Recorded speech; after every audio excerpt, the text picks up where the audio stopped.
Halo, selamat malam. Ya, balik lagi sama gua Dennis. Jadi apa ya? Jadi untuk malam ini gua mau ceritain. Sebelumnya sorry kalau misalnya suara gua agak berat karena memang gua lagi sakit dan memang pada teman-teman juga untuk selalu jaga kesehatan karena memang akhir-akhir ini COVID lagi naik banget, terus ditambah juga cuaca lagi jelek banget dan jangan sering-sering keluar rumah lah, intinya kayak gitu. Oke, stay safety, tetap jaga jarak, pakai masker juga jangan lupa. Oke, kali ini gue mau ceritain tentang satu kejadian di kampung tetangga gue. Jadi percaya nggak percaya sih ya, percaya nggak percaya sih, jam udah lama banget karena gue denger mitos ini dari dulu banget udah lama banget waktu SD kalau nggak salah, SD apa SMP ya, mau ke SMP gitu ya.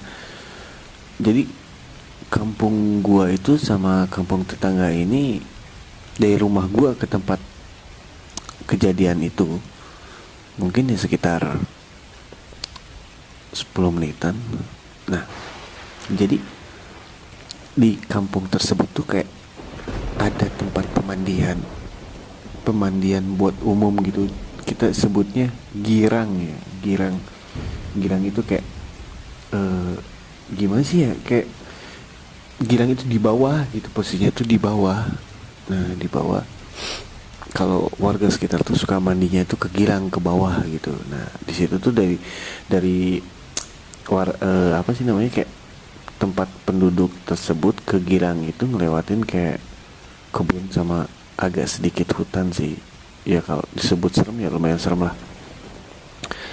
Ceritanya satu apa sih namanya, satu hari ada kayak seorang anak, dia itu nyari ibunya.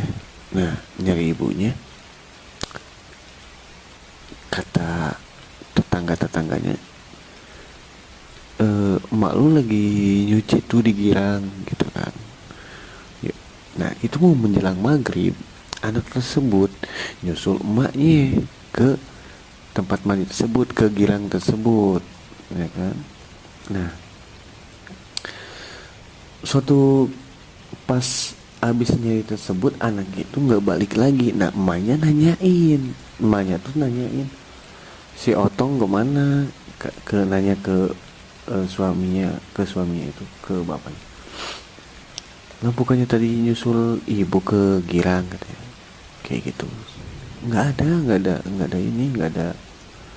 ke girang, nggak ada. Terus nanya ke teman-temannya, iya pada lihat si Otong itu tuh pergi ke girang gitu. Itu udah mau menjelang adzan gitu kan. Nah, terus ibu tersebut tuh panik bukan main, karena ngelewatin kayak pohon beringin kayak gitu. Dan mungkin ya sangat amat serem lah untuk seorang anak kecil yang keluar ketika maghrib gitu. Dicarilah di sekitar situ, pada nggak ketemu, warga pada turun waktu itu. Terus polisi juga, yang gue tahu, yang gue inget dan gue dengar dari teman-teman gue itu, sampai polisi TNI itu pada turun semua. Nggak ketemu tuh. Pencarian hari pertama itu nggak dapet, terus pencarian hari kedua juga nggak dapet, pencarian hari ketiga. Nah, yang gue dengar, anak tersebut itu muncul kayak di atas pohon beringin. Tiba-tiba muncul di atas pohon beringin tuh lagi nangis gitu, lagi nangis. Itu tuh penduduk sekitar tuh lagi pada nyariin, tiba-tiba ngedengar suara tangisannya, itu anak itu muncul di atas beringin gitu. Nah, kemudian polisi tersebut kayak ngambil, apa ya bahasa Indonesia itu ya, tangga gitu, tangga kalau di kita tuh taraje gitu ya kan. Ngambil taraje tangga itu, ya, terus dijemput anaknya ke atas pohon beringin itu, terus udah dapat di situ tuh pada nanya-nanyain lah, nanya-nanyain gitu, emang kenapa kenapa. Dan anehnya lagi, mata sebelah kiri kalau nggak salah, iya, mata sebelah kiri anaknya itu hitam, hitam, bener-bener hitam, kayak luka kebakar gitu. Tahu nggak sih kayak Avatar Pangeran Zuko ya, kayak gitu, kayak luka bakar tapi bukan luka bakar, tapi kayak hitam banget, hitam gitu. Nah, usut punya usut, ustadz tersebut, nah, di situ tuh kayak udah pada kumpul, ada TNI, ada polisi, terus ada ustadz juga. Nah, ustadz tersebut nanya,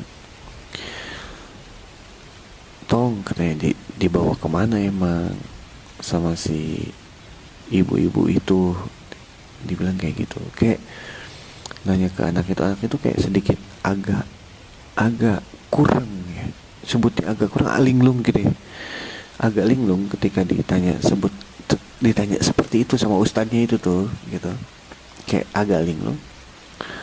Terus si otongnya bilang ya diajak ke sebuah rumah, di situ ya dikasih makan, dikasih kayak permen katanya gitu.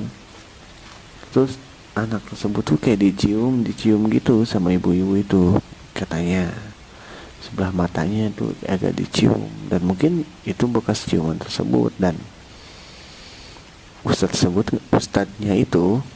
tersebut tuh ngejelasin bahwa dia diambil oleh wewe gombel gitu. Nah, dan apa namanya, ya mungkin bekas ciuman dari makhluk tersebut ya berujung ke mata dia tuh agak hitam, bukan agak hitam, memang hitam gitu. Dan sampai sekarang yang gue tahu ya, terakhir gue sebelum ngerantau ke sini, ke Banten ini, gue suka ketemu sama anak itu gitu, dan matanya memang masih sama hitam gitu. Dan ya semua orang juga pada panik, kemana itu anak gitu. Tapi ya alhamdulillahnya udah pada ketemu, dan setelah kejadian itu gilang tersebut ditutup gitu. Yang gua tahu sih seperti itu ya, terakhir sih ya, gilang tersebut ditutup kalau pas mau maghrib gitu. Kalau siang sih masih dibuka, cuman kalau udah maghrib tuh kayak udah dari jam 5 ke atas tuh udah nggak dibuka lagi gitu. Mungkin segitu cerita dari gua ya. Believe or not, it's your choice. Gua Dennis, stay class.